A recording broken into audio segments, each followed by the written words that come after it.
Halo semua viewers, balik lagi di Live Tech dan masih bersama saya Yuda Batara Hasibuan. Dan seperti yang saya bilang di sebelumnya, dari segmen 1, kita akan berbincang dengan narasumber yaitu Pak Yohanes Kurniawan. Dan kita akan membicarakan tentang data, pemanfaatannya seperti apa, penyebarannya seperti apa, dan lebih tepatnya kita akan ngobrolin seorang data scientist itu seperti apa sih. Jadi langsung aja kita ngobrol-ngobrol dengan Pak Yohanes. Halo Pak Yohanes, apa kabar Pak? Baik, gimana kabarnya? Puji Tuhan, baik juga Pak. Nah, makasih ya Pak udah menyempatkan waktunya untuk sharing-sharing sama kita Pak. Tapi sebelum kita masuk ke topik nih ada pertanyaan nih Pak. Kan sekarang kita sedang mengusung era 4.0 itu Pak. Sebenarnya revolusi industri 4.0 itu apa sih Pak? Dan seperti apa? Oke, revolusi industri 4.0 itu kan sebenarnya sudah populer ya beberapa tahun ini ya. Bicara tentang transformasi, bicara tentang bagaimana perubahan. Sebenarnya dulu ada namanya, kita bilang transformasi digital. Kita bicara transformasi teknologi dari 10 tahun silam. Sebenarnya ada awalnya 2011, 2013, istilah ini udah mulai dipopulerkan ya. Berkembangnya apa sih? Berbedanya dengan 3.0 ya gitu ya, 3.0. Industri 4.0 ini sebenarnya bicara tentang 3.0, kita bicara tentang otomatisasi, bicara tentang komputerisasi. Nah, kalau kita bicara 4.0, bicara juga otomatisasi, bicara juga dengan komputerisasi, tapi bicara juga tentang perkembangan cyber, berkembangan dengan dunia internet. Nah, integrasi dari otomatisasi, robot dengan internet teknologi, nah mulailah muncullah namanya, yang kita bilang namanya industri 4.0 atau 4.0 ini yang mulai populer. Karena perkembangan internet yang semakin cepat dan sebagainya, dan di-embed dengan berbagai macam teknologi yang sudah ada. Nah, Internet of Things, bicara tentang big data, bicara tentang artificial intelligence, nah itulah paket yang kita bilang namanya revolusi industri 4.0. Oke. Nah Pak, sebenarnya kalau kita tadi kan Bapak sudah menyinggung tentang big data. Nah, sebenarnya data science, ada juga orang bilang data scientist nih. Sebenarnya itu apa sih Pak? Dan kenapa seorang data scientist itu memiliki peran yang cukup penting, apalagi di era 4.0 ini Pak? Ya, jadi data scientist merupakan profesi ya, kalau kita bilang profesi yang populer, itu sangat banget populernya hanya di startup ya. Sekarang di perusahaan-perusahaan besar juga ada punya posisi profesi yang namanya data scientist ini. Ya. Walaupun tetap masih hotnya di dunia IT startup ya, posisi data scientist cukup banyak di sana, rekrutmen dan sebagainya. Data scientist ini, mereka kerjanya ngapain sih sebenarnya? Dari kata-kata data scientist, berarti nggak jauh-jauh jadi bagaimana proses data collection, ngumpulin data, ngolah data, analisis data. Data yang dianalisis ini baik itu terstruktur maupun nggak terstruktur ya, datanya mau yang datanya nggak rapi maupun rapi ya, gimana dianalisis untuk kepentingan bisnis. Ujung-ujungnya itu, bagaimana decision making-nya makin bagus, decision making-nya sesuai dengan demand di industri, bisa ngerti industri lebih jauh. Nah itu makanya profesi ini sangat booming saat ini. Nah, kalau untuk seseorang dapat dikatakan sebagai seorang data scientist, sebenarnya skill apa aja yang harus mereka miliki nih Pak? Skill-skill yang harus dimiliki seorang data scientist sebenarnya basicnya statistik selalu.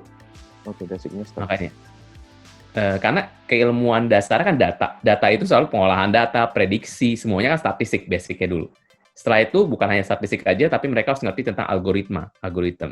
Mereka harus ngerti tentang programming language, misalnya tentang R, Python yang saat ini ada. Setelah itu mereka juga harus ngerti tentang bisnis proses juga, supaya tahu konteks bisnis juga. Jadi, statistik, algoritma, maupun programming ya tadi ya, bicara juga tentang bisnis proses, mereka juga harus ngerti juga. Dan juga kayaknya soft skill juga penting ya Pak, karena kan mereka juga memutuskan untuk mengambil keputusan dalam satu perusahaan itu ya Pak. Betul, jadi mereka harus ngerti juga mempunyai insight-insight yang bisa memberikan rekomendasi lebih baik buat bisnisnya. Nanti visualisasi data juga salah satu bagian penting di data scientist ini. Memvisualisasikan data ya, karena kan datanya abstrak ya. Gimana data ini divisualisasikan supaya orang bisnis ngerti.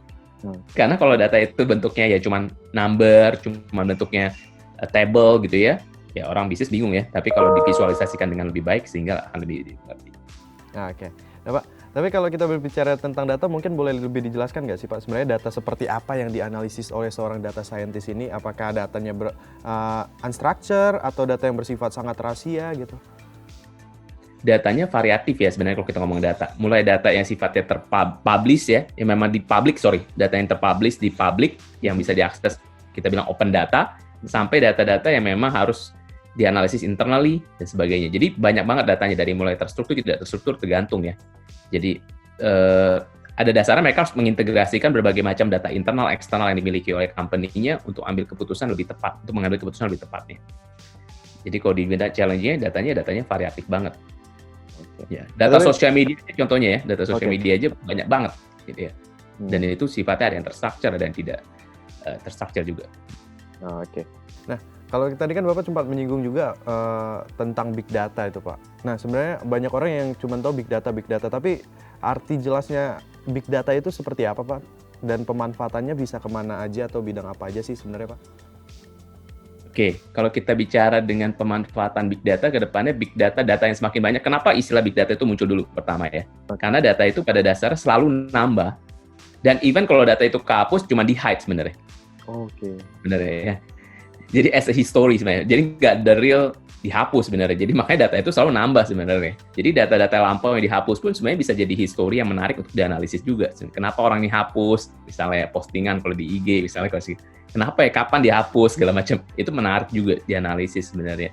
Dan jadi opportunity-nya sangat-sangat besar sekali untuk kepentingan bisnis kalau dia tahu sebenarnya. Makanya perlu tadi skill yang baik yang harus dimiliki oleh data scientist, paham bisnis juga, punya insight bisnis juga, supaya mereka ngerti apa sih yang mau dihasilkan dari big data yang semakin banyak ini, supaya keputusan bisnisnya semakin tepat. Dan tadi bagaimana dapetin data, makanya ngumpulin data aja PR. Tadi kan seperti saya mention sebelumnya, data collection.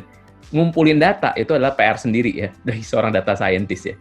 Karena tadi data di kita mungkin ada yang tidak terstruktur, data yang tersebar di mana-mana, dan sebagainya. Nah itu PR sendiri juga. Tapi kalau sudah terkumpul semua, bisa dapat insight yang luar biasa bagi perusahaan ke depannya. Oke. Nah, kalau kita berbicara tentang data nih pasti ada pemanfaatan di berbagai macam bidang, Pak. Kalau dari sudut pandangnya Pak Yohanes sendiri nih, kira-kira peluang bisnis seperti apa sih yang bisa kita ambil di era 4.0 ini? Kalau di era 4.0 ini, sebenarnya semua bisnis yang basisnya IT, kalau dia sudah punya basis IT, itu bisa memanfaatkan yang namanya data scientist atau data analis, ya istilahnya banyak lah kalau kita bicara tentang bagaimana how to manage data ya. Jadi banyak istilahnya. Dari mereka semua sektor yang sudah berbasiskan IT, sudah menggunakan sistem, sudah punya data yang digital, itu bisa memanfaatkan dari e-commerce, dari tentu banking yang sudah basic ya, telco itu udah industri udah IT banget. Tapi kalau sekarang e-commerce semuanya, semua rumah sakit, semua sektor bisa asal mereka sudah berbasiskan IT, sudah datanya digital.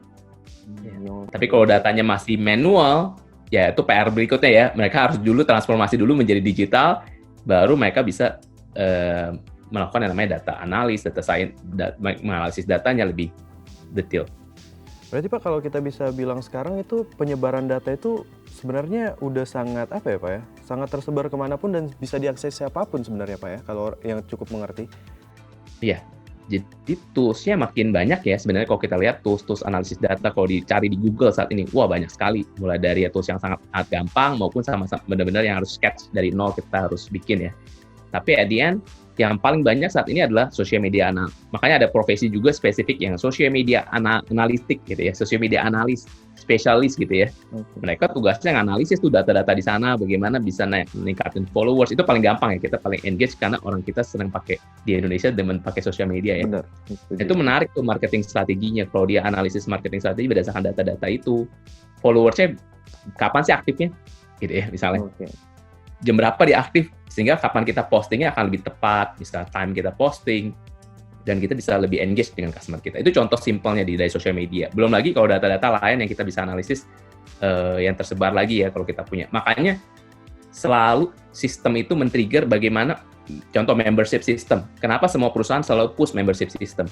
Karena biar tahu behavior si pelanggannya. Karena kalau nggak ada membership, ya nggak ada yang tahu behavior perilaku pelanggan. Itu contoh simpel lagi pemanfaatan data ya ke depannya. Oke. Dan pemanfaatan data seperti yang sudah kita bahas sebelumnya ini kan dengan berbagai peluang dan pastinya ada persaingan Pak. Tentu di era 4.0 ini akan menimbulkan inovasi tanpa akhir. Nah menurut Bapak ini apakah menjadi sebuah ancaman atau enggak sih Pak? Nah kalau ancaman atau enggak tergantung ya. Jadi kalau perusahaan yang semakin terlambat untuk berubah atau tidak responsif terhadap perubahan ini, ya mungkin akan menjadi ancaman ya. Tapi bagi perusahaan yang benar-benar responsif terhadap perubahan ini, benar-benar respon positif terhadap perubahan ini, mengikuti semuanya, mungkin menjadi peluang yang sangat bagus ya. Jadi tergantung dua kacamata ini. Makanya perusahaan tuh harus benar-benar inovasi terus, bikin terobosan terus, memanfaatkan teknologi baru, ngikutin terus nih. Karena kalau enggak, ya ketinggalan gitu ya. Dan akhirnya jadi ancaman sebenarnya. Tapi kalau kita ngikutin, akhirnya jadi peluang menarik ya. Kayak tadi saya kasih contoh simple yang sosial media. Pernah nggak sih dianalisis company atau dia cuma buat account, udah didiemin aja. Nggak pernah dianalisis datanya gitu. Didiemin, yang penting number follower naik gitu. Padahal followersnya bukan customer dia. Oke. Nah, makanya gara-gara giveaway. Jadi sebenarnya lebih apa ya Pak ya? Sebenarnya supaya bisa disinkronkan, bahkan kayak misalnya jenis kelamin, jadi orang tahu, umur orang tahu, dia bisa memanfaatkan itu semua. Jadi misalnya mau jual produk jadi lebih banyak peluangnya gitu Pak ya.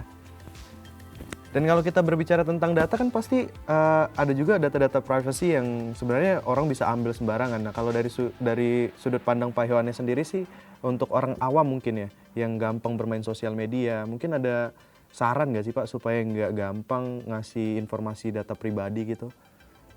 Ya, ini menarik ya sebenarnya. Tadi kan data itu makin tersebar. Kalau teman-teman tahu, mungkin kalau dilihat, kalau kita posting something aja, kita lagi cari something aja udah related ya. Misal kita cari tas. Ujung-ujung advertisingnya semua tas semua gitu ya. Iya. Kita lagi cair. Ujung-ujungnya advertising udah bicara behavior benar-benar personalis banget. Nah, itu udah memungkinkan bahwa kita harus hati-hati juga sebenarnya.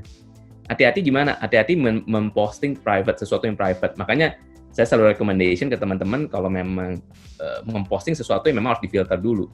Misalnya contoh ya, beberapa kali case ada mahasiswa atau ada beberapa teman saya juga related, mereka posting something yang alamatnya, oh saya dapat hadiah nih, pas posting kirimannya ada alamat dia di situ.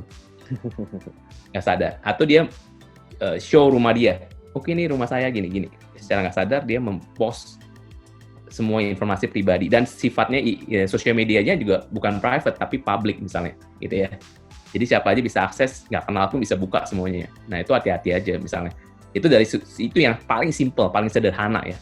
Belum lagi hal-hal yang lain kita perlu perhatikan sebenarnya. Karena bukan hanya kejahatan dari cyber security-nya, tetapi itu bicara tentang social engineering bahkan. Itu kan simpel, nggak usah nge-hack orang ya, benar nggak? Nggak usah nge-hack ya. Kalau tadi kan bicara tentang cyber security, kita jago nge-hack gitu ya. Kalau itu social engineering bilangnya, kan istilahnya social engineering. Jadi saya nggak terlalu jago hack pun, tapi saya bisa tahu perilaku orang, saya tahu, oh nih orang rumahnya lagi kosong nih, dia bikin status ya, atau dia bikin IG-nya, lagi liburan nih, gitu, misalnya gitu, sekeluarga. Oke, berarti jadi sebenarnya gitu, ini Pak, sebenarnya untuk mengurangi resiko itu ya bener yang Bapak bilang ya, kita filter juga gitu ya kalau misalnya lagi nge-post sesuatu atau misalnya lagi memfoto sesuatu gitu ya Pak. Betul.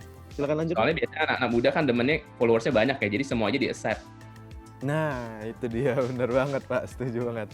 Apalagi sekarang kayaknya udah mulai ke ajang kesombongan gitu kalau di sosial media, kepuasan tersendiri gitu ya Pak, untuk pamer dan lain sebagainya. Oke Pak Yohanes, mungkin itu pertanyaan terakhir dari saya. Terima kasih Pak udah menyempatkan waktunya. Semoga Pak Yohanes dan keluarga selalu sehat selalu ya Pak. Ya, thank you ya atas waktunya juga. Thank you Pak.